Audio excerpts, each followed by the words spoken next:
Welcome to Experiments in Happiness with Michelle Lemus, the podcast for high-achieving women who've checked all the boxes but still feel something's missing. Welcome to the very, very first episode. I have got to be honest. I've been sitting here staring at this microphone for way longer than I care to admit. As an absolute introvert, the idea of recording myself for people to listen to, yeah, that's never exactly felt natural. I mean, I could have recorded this a solid 10 times by now, but I just kept putting it off because it's just not comfortable. So forgive me if I sound a little robotic or if there's some background noise. I'm really just learning to ride this bike. But one thing I've learned from my own experiments is that if you want something different, you have to do something different. So I've spent a lot of time trying to figure out what I could actually offer the world. I mean, why would anyone want to listen to what I have to say? But then I realized I'm not the only one asking the hard questions or trying to find out what happiness really looks like. So instead of waiting until I think I have it all figured out, like I usually do, I decided to start sharing the experiments I'm trying now in my own life, the things that help me, the things that don't, and everything in between. If even one small thing I share makes something better for you, then all my discomfort, it's worth it. And since I keep seeing it on social media everywhere, that good stuff lives outside your comfort zone, here we are, light years away from my comfort zone, trying to add a little happiness to the world. We're starting with a topic that I keep coming back to over and over again. It's something I've struggled with, questioned, and honestly, I haven't totally figured it out. It's that feeling of, I did everything right, so why aren't I happy? I built my entire life following the path. You know which path. Be a good daughter, study hard, do good in school, make your parents proud, land the great job, keep pushing for the promotions, buy the perfect house, drive the nice car, have the kids, all the things I was supposed to do. If you looked at my life on paper, I had checked off every box. I should have been happy. I was living the dream. But whose dream was I living?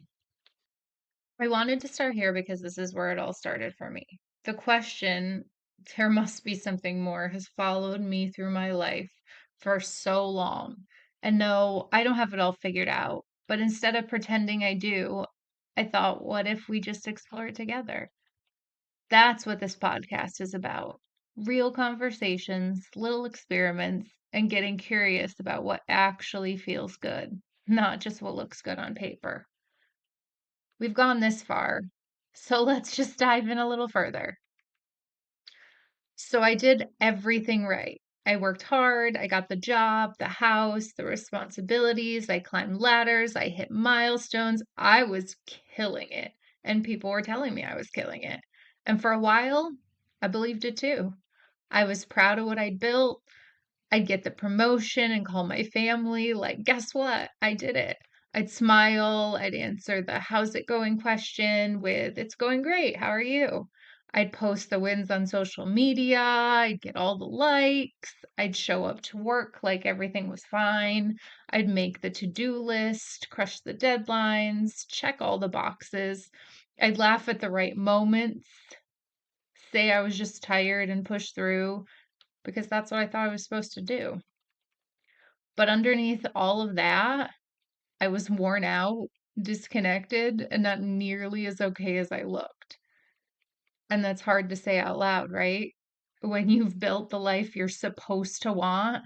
Heck, it's the life that everyone around me was building, and they all looked happy.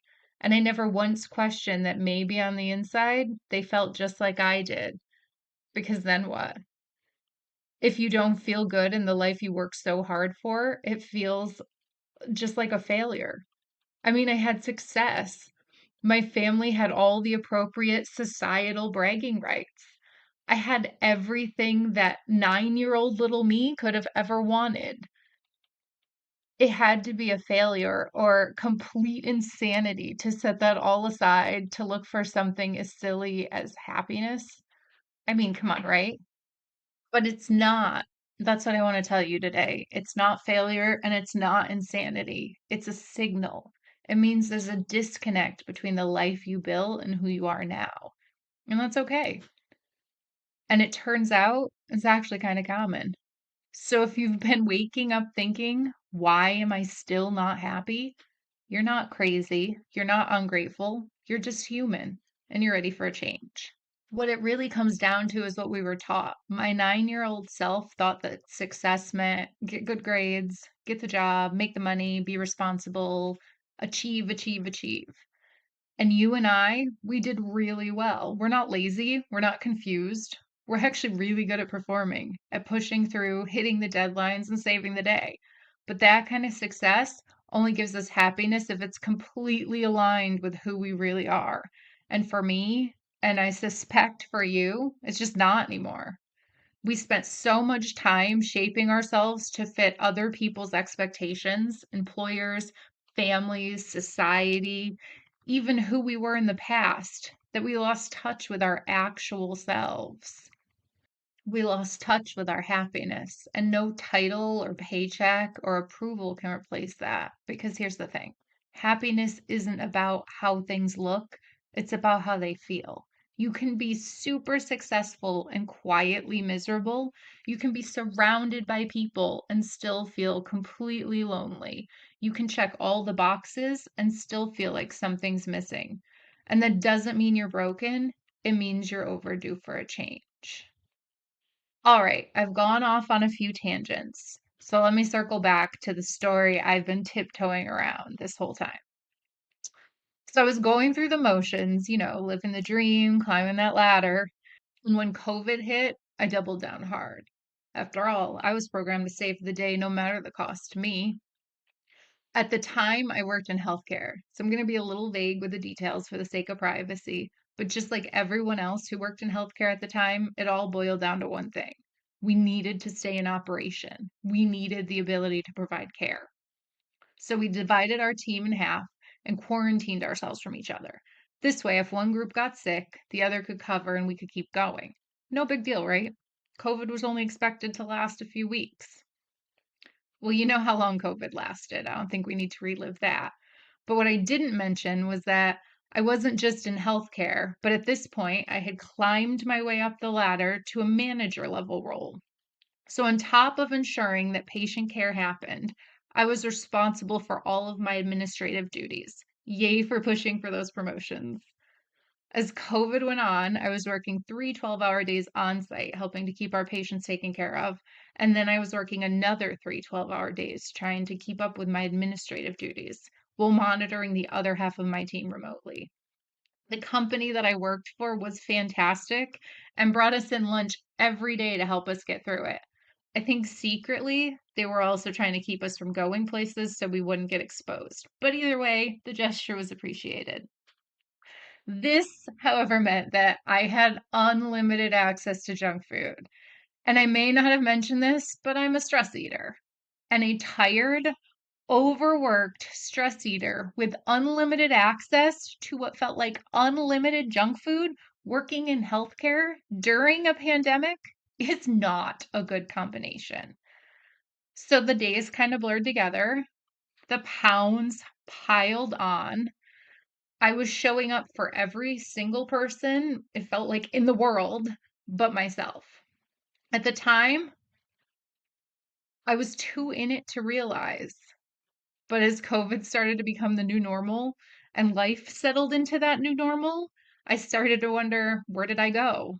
Or maybe more accurately, after that unlimited junk food, where did all the extra me come from? And that's when things started to shift. I realized I wasn't unhappy because I was ungrateful. I was unhappy because I was disconnected. I was just going through the motions because that's what I was supposed to do. I wasn't thinking about the consequences my actions are having on me. But come on, things are only that easy on TV. And we're here in real life. So just like working out, it's one thing to know you should do it, and another thing to actually get your butt in gear and do it. So knowing this, what did I do? You know it. I applied for a new job. I had this previous colleague who reached out and thought I'd be perfect for an associate director position.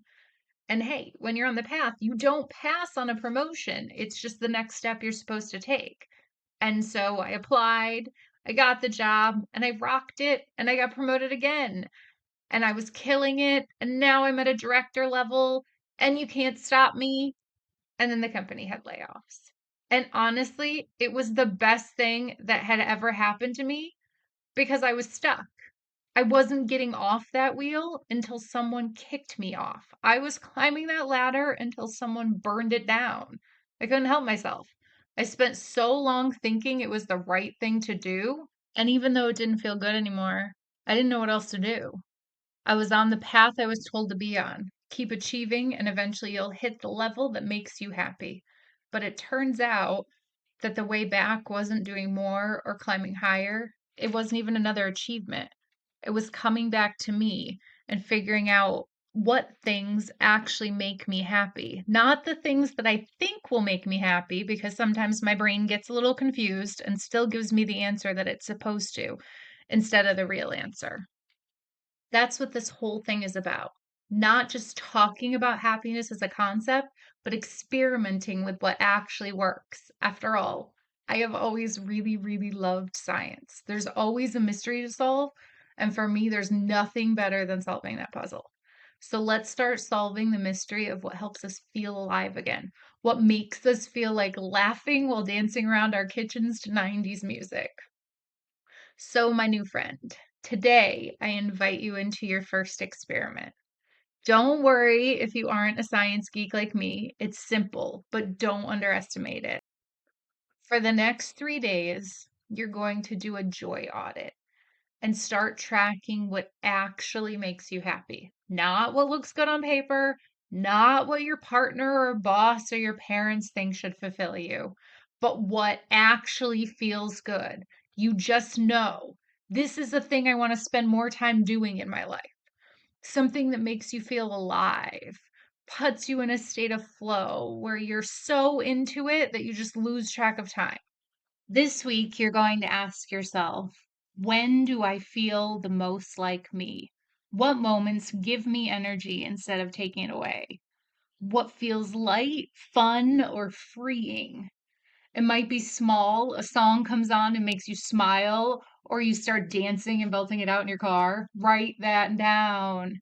A walk where you just find yourself smiling and enjoying the weather. A moment of silence in an otherwise crazy and insane world, or a deep conversation. Write it down, all of it, every day for 3 days.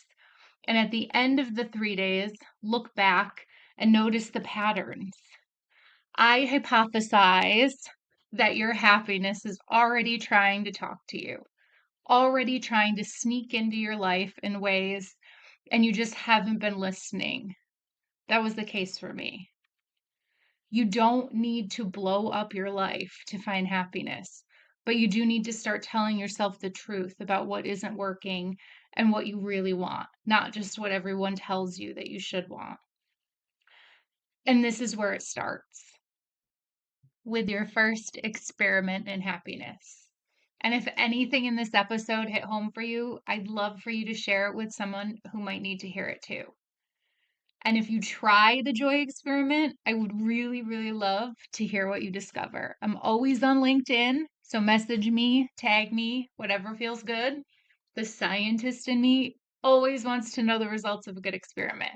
And really, why wouldn't you try it? You have absolutely nothing to lose and everything to gain. So thanks for hanging out with me today, and especially thanks for sticking with me for our entire first episode of Experiments in Happiness. See you next time. Thanks for listening to Experiments in Happiness. You can find more tools and resources at experimentsinhappiness.com.